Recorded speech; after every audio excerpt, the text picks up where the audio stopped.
Okay, the first time for podcast Manup Mahyar Nunu podcast. Sedangkan Mahyarnya tidak ada dikarenakan beliau terjadi kesibukan. Nah, ayo Bang. Aya wajah orang. Ayo. Di layar orang aya ya mana? Nah di orang mah eueuhnya bela. Di mana ya tuh suarana? Aya. Gambarna ya. Aya gambar Manup aya. Oke. Apakah terlihat ganteng orang? Oke, bismillahirrahmanirrahim. Assalamualaikum warahmatullahi wabarakatuh. Kembali lagi sahabat dengan kami di Manu Podcast.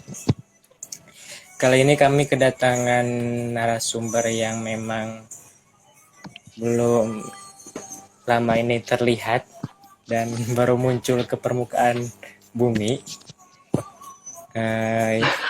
Beliau ini merupakan alumni Universitas Siliwangi jurusan akuntansi angkatan 2016 dan beliau juga merupakan seorang yang wah pokoknya itu bisa dimulai. Oke. Sebelumnya gini, maksudnya teh ku nggak tahu nggak apa itu Manup seperti apa gitu. Manup Takutnya salah persepsi gitu mengenai kami gitu. Karena memang jujur ini kami fresh the podcast untuk dipublikasikan. Memang Manup ini berdiri pas Bada Idul Adha. Sudah beberapa bulan yang lalu, cuman baru dipublikasikan sekarang gitu. Gitu Kak. Baik. Suaranya kecil Kak. Gedean volumena.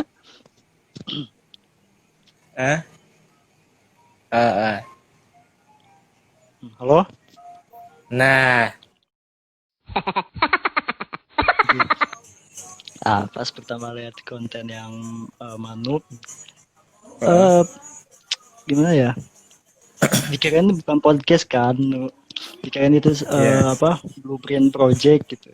Dikirain itu blueprint project yang kayak project ilmiah tugas Nunu atau gimana gitu ya. Pas lihat postingan Nunu berikutnya, ternyata ini mah hobi Nunu kan gitu, dikembangin bersama kawan-kawan. Bener. Penontonnya hiji sahanya yuk. Udah.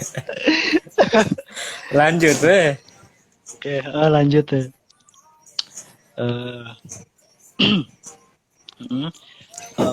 Konten podcastnya dikirain itu kan bukan konten podcast atau sekedar konten-konten fotografi gitu kan. Biasanya kan kalau konten podcast ada itu review dikit ini video-video gitu di akun OA Instagram. Nah, kalau ini kan hanya sekedar foto-foto ya. Hanya sekedar foto gitu kan. Hanya sekedar foto, dikirain itu kan project yang lain gitu. Pas melihat beberapa konten-konten Nunu di timeline Instagramnya, ternyata Nunu punya project-project lain nih, project sampingan kan gitu, di samping kegiatannya yang super sibuk. Itu kan bisa diulas kembali. Memang Manup ini berawal dari kegabutan kami, yakni saya sendiri dengan partner saya Mahyar. Memang awalnya tuh berdiri pas Bada Idul Adha. Terus kami tuh sering door to door awalnya, sering door to door ke narasumber. Cuman terus dari situlah timbul adanya apa namanya teh pemikiran gitu, inisiatif dari kami untuk membuat konten seperti ini gitu kan. Oh seperti itu. Oke. Uh, Tapi ini konten jadi kreatif ya. ya Tapi benar-benar idenya kreatif gitu, bikin konten podcast kan gitu, nge-review. dilanjutkan tadi jadi Kak Yoga ini silsilah riwayat pendidikannya dimulai dari SD di Bandung kan Kak, Ya betul. SMP di Bandung juga, Betul. kemudian pindah SMA ke Tasik karena orang tua memilih untuk bertempat tinggal di Tasik gitu kan. Betul. Terus kuliah di Unsil. Unsil teh naon? Apa itu Kak? Apa itu Unsil Kak? UI-nya Tasik. Universitas Siliwangi itu kampusku Kak. Penuh gitu ya? penuh dengan cerita kenangan yang indah aja. Jadi kan Kak Yoga ini memilih jurusan akuntansi. Terus yang saya tahu kan Kak Yoga ini berasal dari jurusan IPA. Nah, kenapa sih Kak memilih jurusan akuntansi? Apakah karena salah jurusan, ataukah kemauan orang tua ngikut teman, ataukah ada someone, atau bagaimana gitu Kak? Coba Kak cerita. Waktu itu kan ada ada 016, ada 09 ya. Kalau 016 itu. Itu apa Kak? Kalau 016 itu kan ke Pancasila. Gitu. 09 ke Unsil. Naiknya jadi 09. Oh, angkot. Dimulai dari ini aja lah. Dimulai dari perjalanan dari dulu ya sampai sekarang gitu. Iya Kak. Asik nih.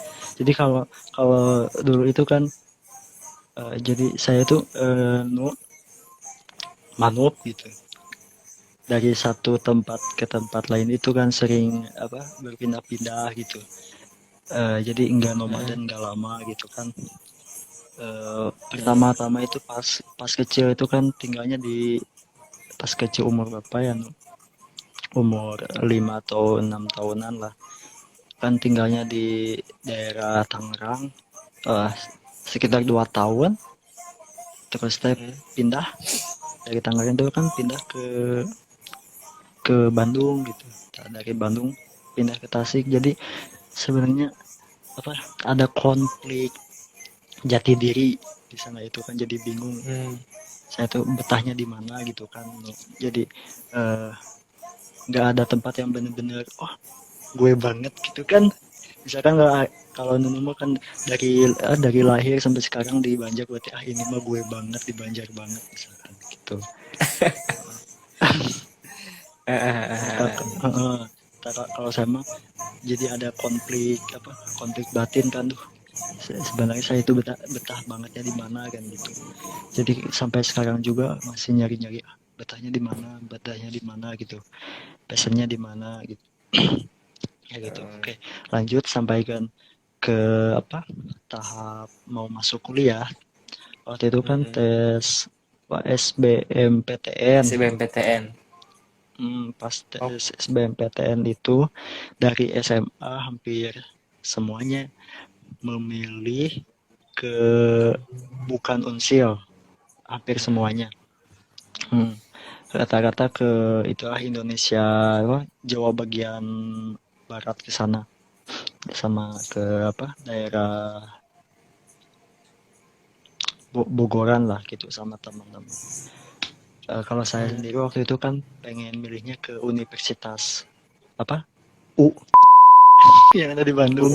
Tahu kan Marian? Oh iya. Bukan Unsil. Itu Universitas U yang ada di Bandung.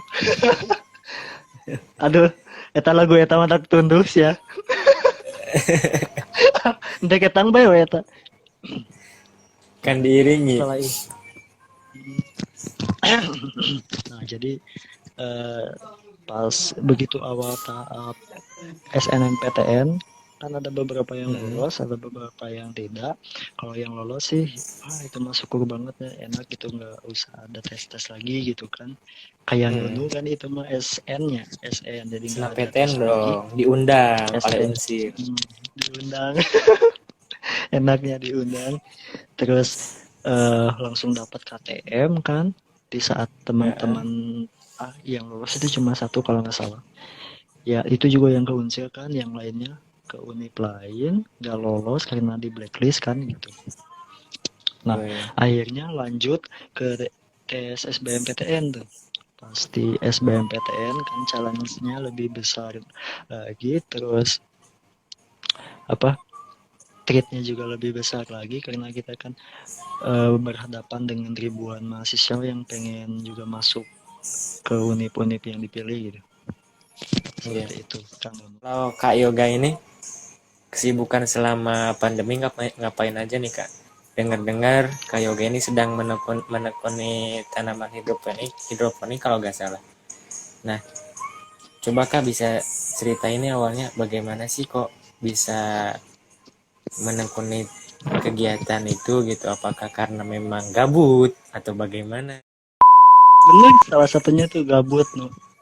Karena apa Heeh. kan kalau di sini daerahnya sedikit terpencil, kita punya kreativitas juga nggak tidak bisa berkembang, Oh, tidak bisa melebarkan wings creativity.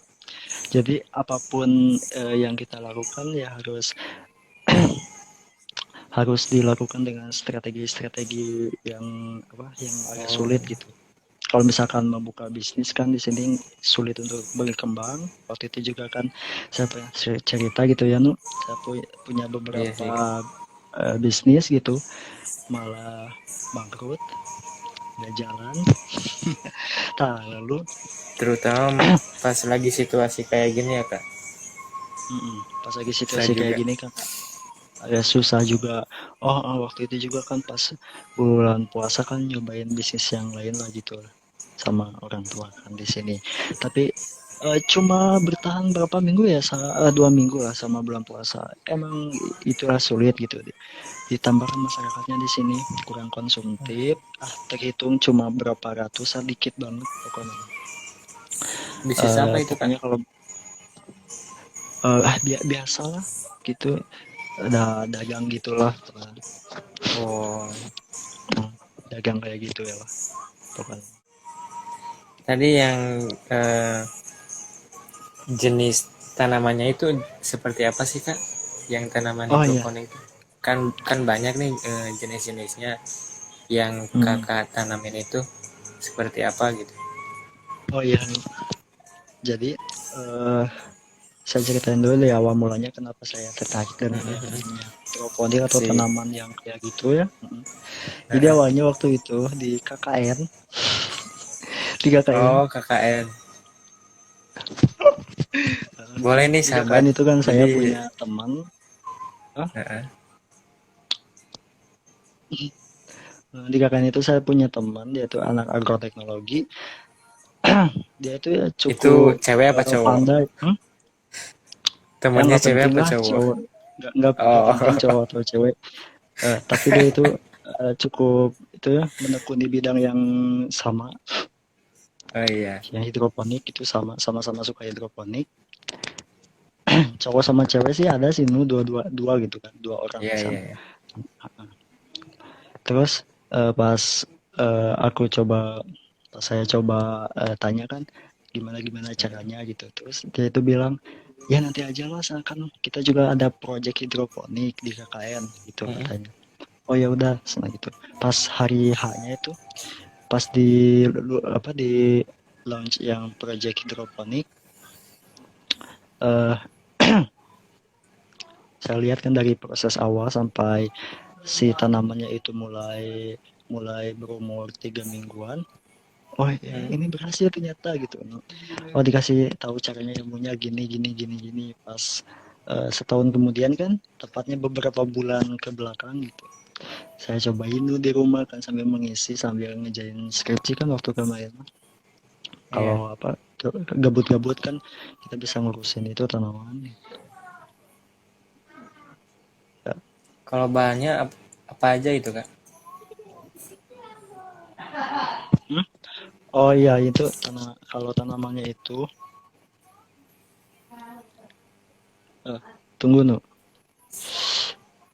Kalau tanamannya itu banyak sih hidroponik ya, semua jenis tanaman rata-rata sayuran gitu atau sayuran biasanya bisa. Kalau saya mah pilihnya itu eh, sawi hijau sama Hmm. ini sawi hijau sama apa selada soalnya itu kan pertumbuhannya Hmm. sangat cepat.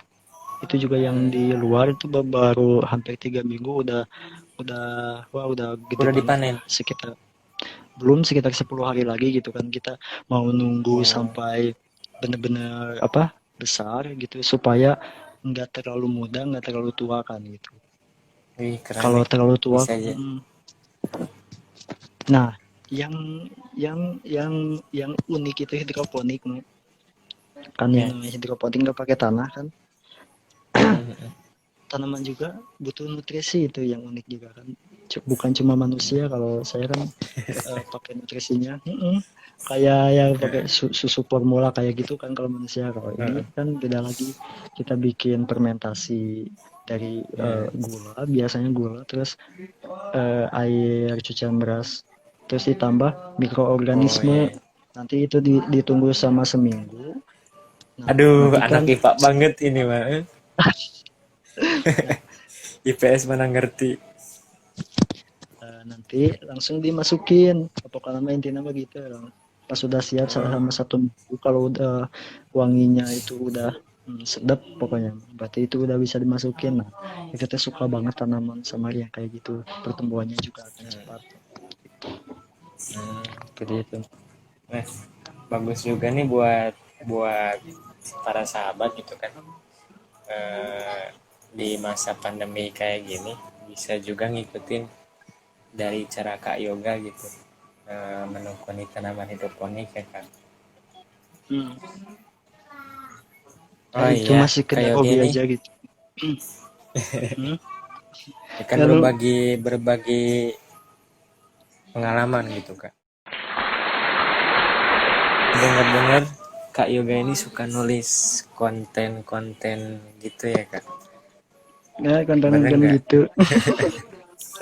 Konten Sih ya apps gitu kan. kadang-kadang Nah kalau iya sih.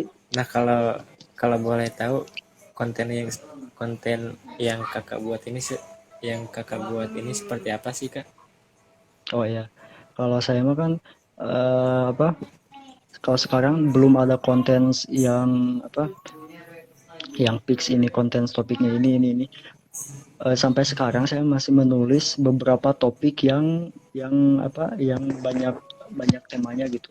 Temanya Hmm. enggak cuma satu kan gitu. Contohnya kan kayak yang fun fact gitu.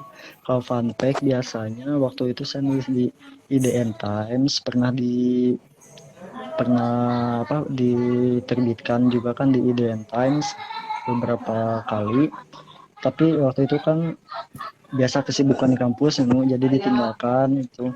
Terus saya punya nulis pribadi gitu, pengen bikin apa buku gitu, tapi itu juga ditinggal, Wih, agak di amin agak amin. agak ditinggalkan karena kesibukan beberapa bulan ke belakang. Terus beberapa bulan kemarin dekat-dekat ini saya juga bikin blog, tapi apa kontennya baru sedikit juga ya, karena itulah kemarin-kemarin kan agak agak apa ngurusin itu sidang Sibuk. kan.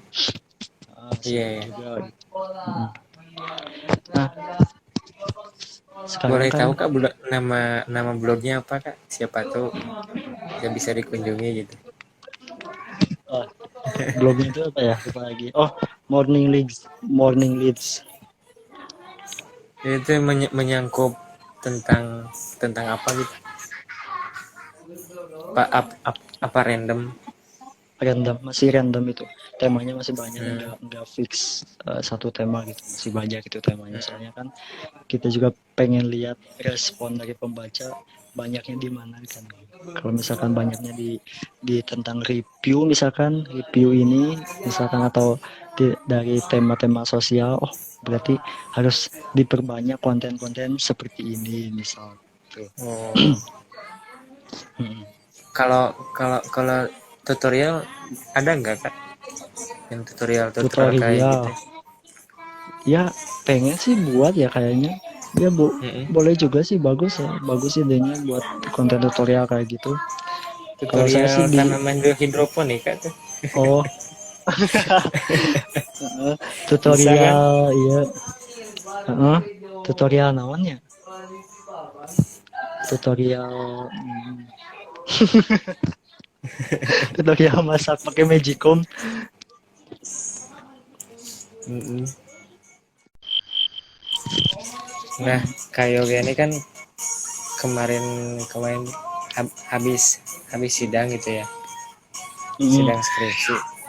Gimana kak, lancar sidangnya? Alhamdulillah sidang lancar, meskipun Ada. sebelum sidang ada beberapa drama gitulah. eh,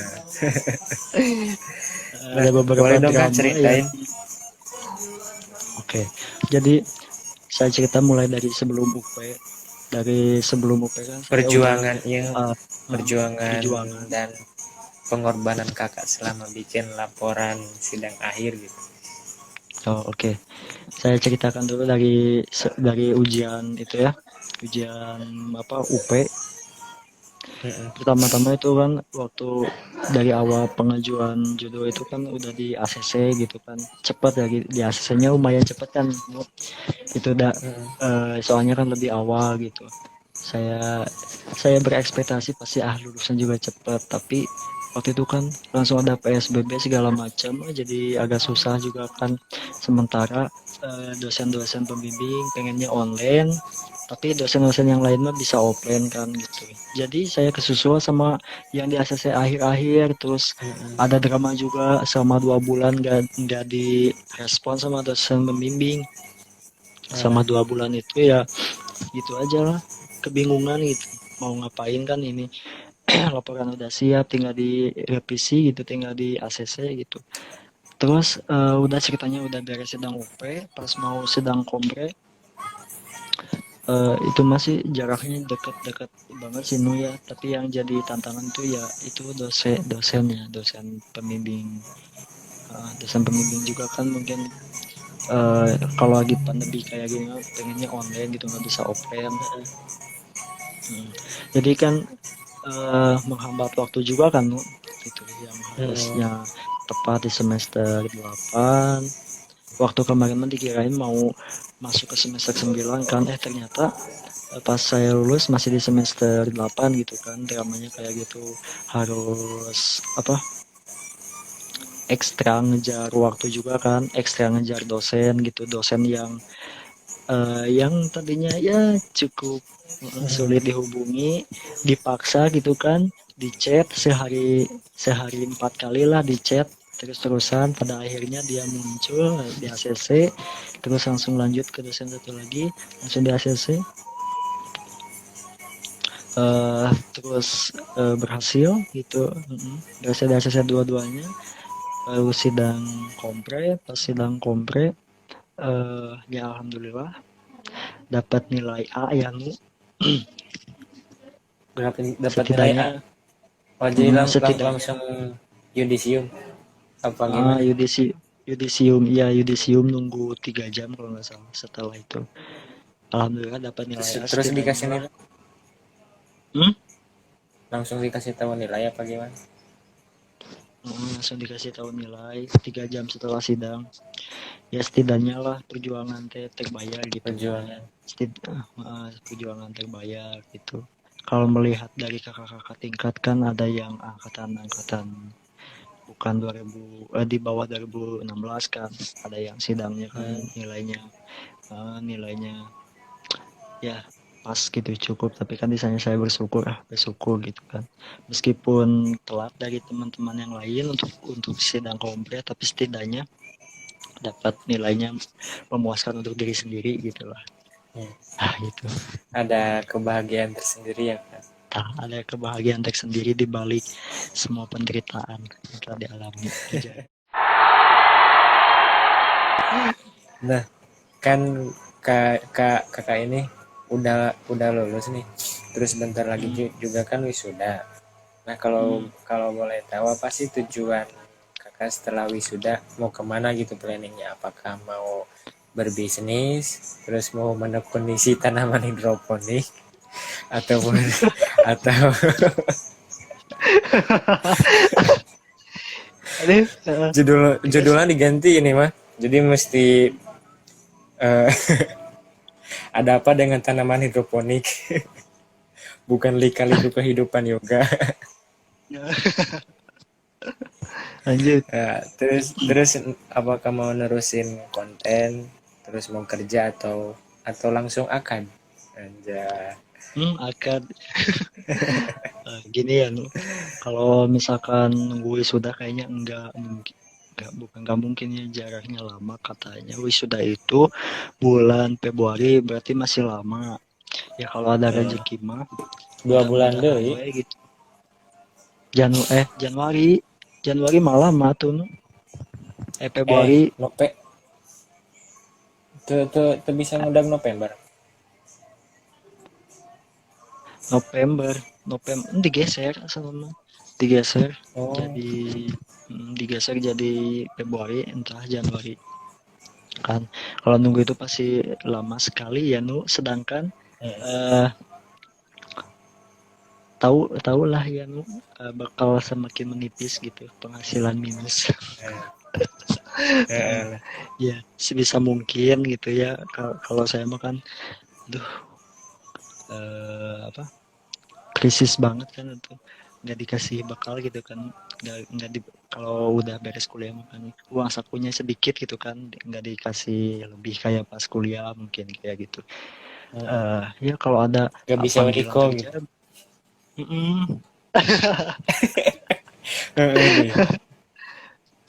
nah, kalau ada panggilan kerja mudah-mudahan ada miliknya gitu, ada Tapi rezekinya ya.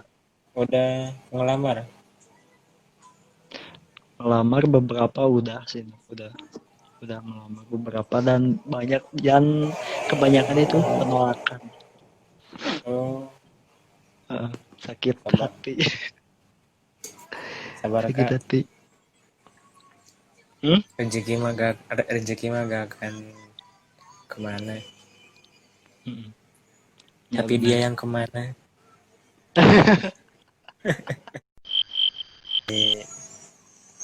Ini mengenai hubungan asmara Kak Yoga. Nah, kalau boleh tahu hubungan asmara Kak Yoga ini sekarang gimana? Apakah sudah berada posisinya di mana nih? Apakah posisinya udah mau eh, ada jenjang yang lebih tinggi ataupun tetap jomblo visabilillah atau bahkan belum move on dari yang dulu nih? Ya kalau untuk sekarang mah fokus dulu lah, fokus dulu maunya berkarir dulu lah, pokoknya intinya Oh, itu fokus dulu, berkarir fokus dulu. dulu. Berkarir Oh, jadi dulu. belum memikirkan tentang hubungan asmara yang kayak gitu ya kan? Belum, tenanglah, usia masih 22 Sejauh tahun kan, masih muda. alas Tenanglah, ya, bener. masih lama gitu. Bener, Kalau bener, bener. laki-laki mah kan 22 tahun itu masih terlalu muda, sangat muda gitu. Kalau cewek mah kan 22 tahun udah tua banget kan. Udah tua banget Iya. cewek. Laki-laki mah kalem lah. Kalau hirup mah nyok. Kalem lah hidup mah. Kan memang perbandingan cewek antara cowok kan berbeda jauh gitu kan. Banyaknya cewek, jadi kalem lah hirup mah nyok. Kalem. Ya, rasionya kan kalau misalkan dihitung dari sekarang, rasionya ya pasti perbandingannya bukan antara jumlah gitu ya Nu, tapi Heeh. antara realitas gitu, dimana Alas ya. seseorang lebih memilih yang lebih mapan daripada Heeh. yang biasa-biasa ya, begitu intinya seperti itu Nu. Jadi untuk di usia 22 tahun ini ya kita fokuskan dulu apa yang ingin kita capai terlebih dahulu. Ini khusus untuk laki-laki gitu. Uh, Kita fokuskan dulu apa yang laki-laki ingin ya. kita capai.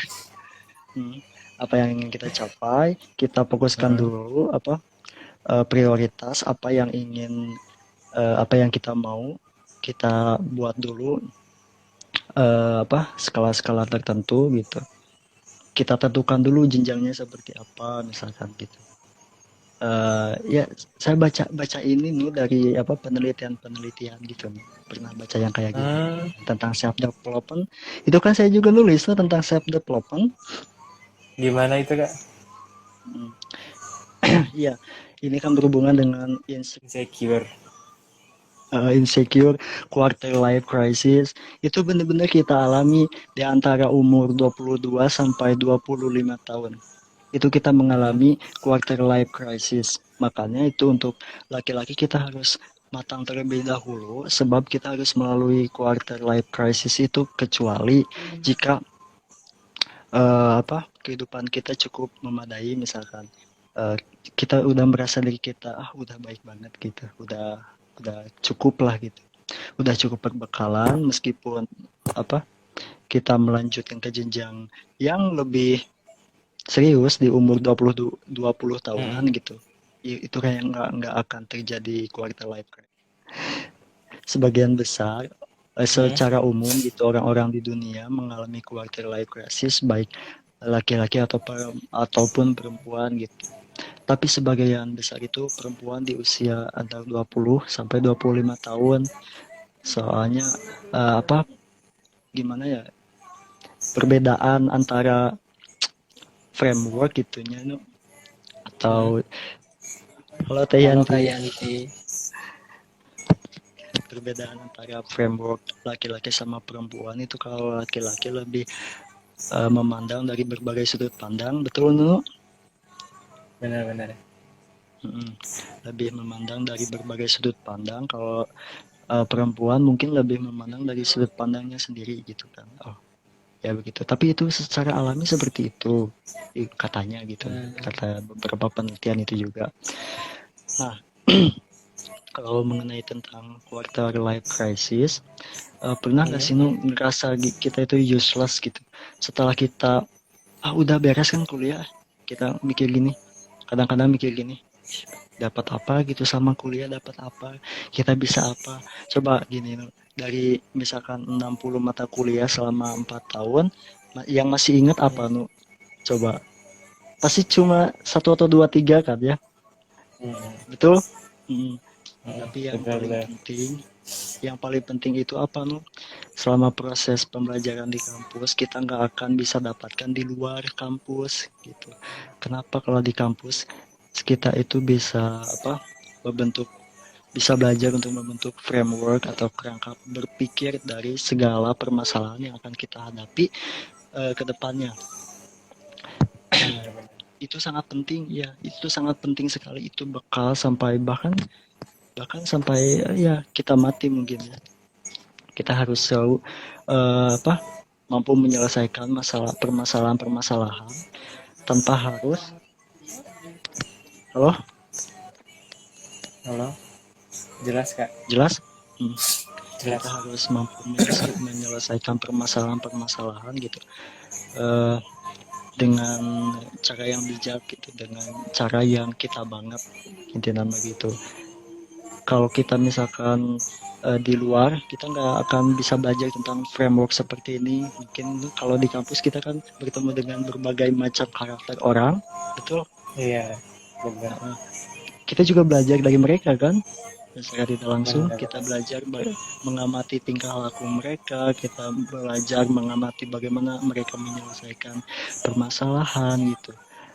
Itu sebenarnya miniatur dari kehidupan bermasyarakat, betul?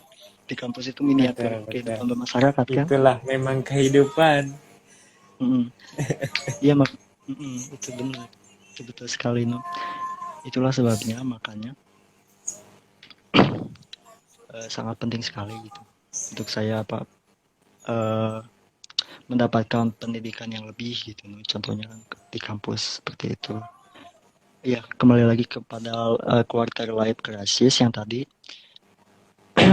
Kalau saya sendiri kan mengalami gini di quarter life crisis seperti ini. Ya, saya merasa kok useless kayak gini ya gitu. Ada perasaan loneliness gitu. No. Padahal itu kan berawal dari pemikiran-pemikiran sendiri ya. Itu sebenarnya berawal dari mindset sendiri gitu. Karena mungkin kita udah jegah dari apa rutinitas yang itu aja gitu. Kita nggak out of the box, misalkan kita nggak mencoba Tidak hal-hal yang keluar dari baru zona gitu. nyaman. Kita nggak keluar dari zona nyaman, nggak out of the Hmm. box lagi gitu.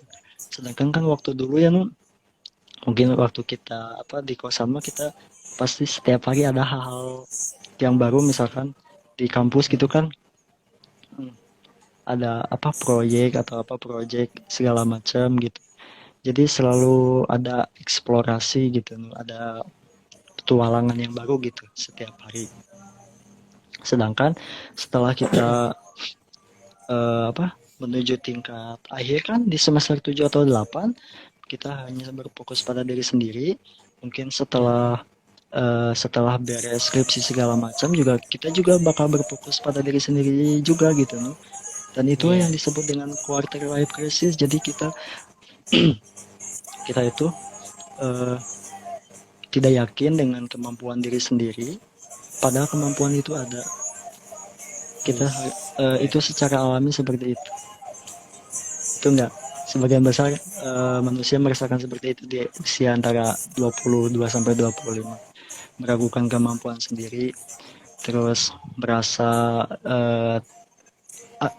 gimana ya? Kok nggak berguna gitu. Kok asal merasa gak berguna. Padahal itu cuma mindset doang gitu. Itu hanyalah sesuatu yang terjadi karena kita melakukan aktivitas yang berulang gitu, yang itu aja gitu. Jadi kita belum mengeksplor hal-hal yang lain gitu ya. Saya juga merasakan hal Benar-benar. itu kan. Benar. Bahkan sampai sekarang mungkin masih adalah perasaan seperti itu. Dan itu sangatlah wajar. Tapi jika kita menolak quarter life crisis itu justru yang ada malah sebaliknya gitu. Yang ada kita nggak akan pernah tahu gitu kemampuan maksimal dari dalam diri kita itu seperti apa. Kita harus mengetahui itu yang faktor-faktor SWOT itu sangat penting. Ternyata itu bisa kita pergunakan, formulasikan, Aplikasikan. diaplikasikan gitu dalam menangani quarter life crisis ini. Yes, keren, keren. Tapi nanti juga setelah Gimana kita kak? melalui semua ini, ya setelah kita melalui semua ini, kita juga Hmm. akan tertawa sendiri gitu. Iya Hmm. benar.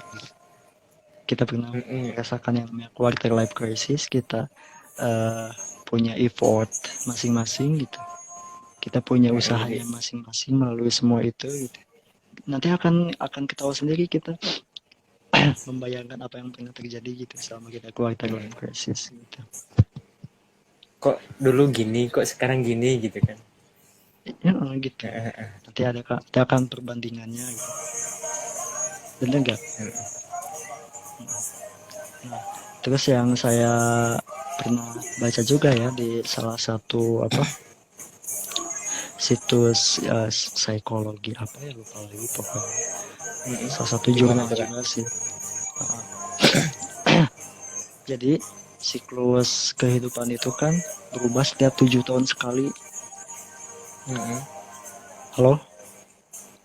Ya. Jadi siklus kehidupan itu kan berubah setiap 7 tahun sekali gitu. Mungkin selama kita mengalami yang tadi KLC, halo, ada? Ada. Mungkin kita mungkin kita berada pada 7 tahun yang ke berapanya, 7 tahun yang ketiga mungkin ya. Kan kita berada di usia 22 tahunan, berarti kita menganggap 7 tahun yang ketiga. Intinya nanti 7 tahun ke depannya lagi antara umur 28-an, kita akan merasakan atmosfer yang baru lagi gitu. Hmm, Hmm. gimana tuh Kak maksudnya?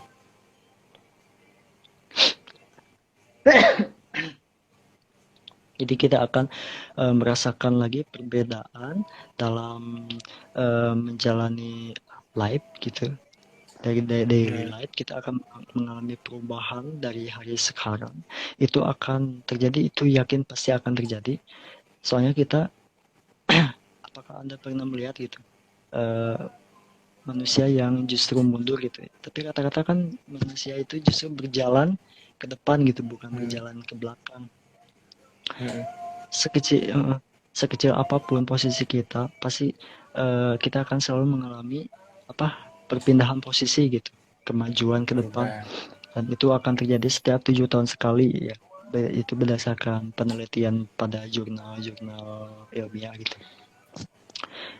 Nah, dari sana saya simpulkan, oh mungkin ini quarter life crisis hanya terjadi sesaat saja gitu. Hanya terjadi sesaat saja gitu. Dan bahkan mungkin ini cuma mindset dalam diri saja gitu. Yang sebenarnya itu mindset bisa kita ubah bagaimanapun bentuknya. Itu tergantung pada bagaimana kita menyikapi hal yang terjadi gitu di environment kita gitu. Seperti itu. Nah, terus barangkali Ya, nih Kak terakhir, eh, apa ada pesan nggak buat sahabat-sahabat Manum gitu dari Kakak, atau mungkin ada kata-kata mutiara gitu dari Kak Yoga yang membuat sahabat-sahabat Manum ini termotivasi gitu Kak? Monggo Kak, silakan sebelum kami tutup podcast malam ini. oh iya sedikit saja ya. Eh, Kalau dari saya gini, Valar Morghulis, Valar Dohaeris gitu. Itu saya kutip dari film Game of Abstur. Thrones. Ya, Jadi Valar gimana tuh Morghulis gimana? gitu. Jadi Valar Morghulis artinya semua manusia pasti akan mati gitu. Terus Valar Dohaeris, tapi sebelum kematian mereka diberikan pilihan gitu. Diberikan kesempatan untuk memilih dalam hidup itu mau menjadi seperti apa. Seperti itu. Alas ya. Valar Benar Morghulis, benar Valar benar. Dohaeris. Betul ya. Benar benar benar benar. Ya. Oke Kak, baik terima kasih atas waktunya, atas sharingnya dari kami. Semoga dari podcast malam ini dapat pembelajaran yang bermanfaat, khususnya bagi saya sendiri dan juga bagi sahabat-sahabat Manuk. Terima kasih Kak atas Amin. waktunya. Eh, Ya, siap. Semoga Kak Yoga sehat. Cukup segitu. Terima kasih. Wassalamualaikum warahmatullahi wabarakatuh. Waalaikumsalam.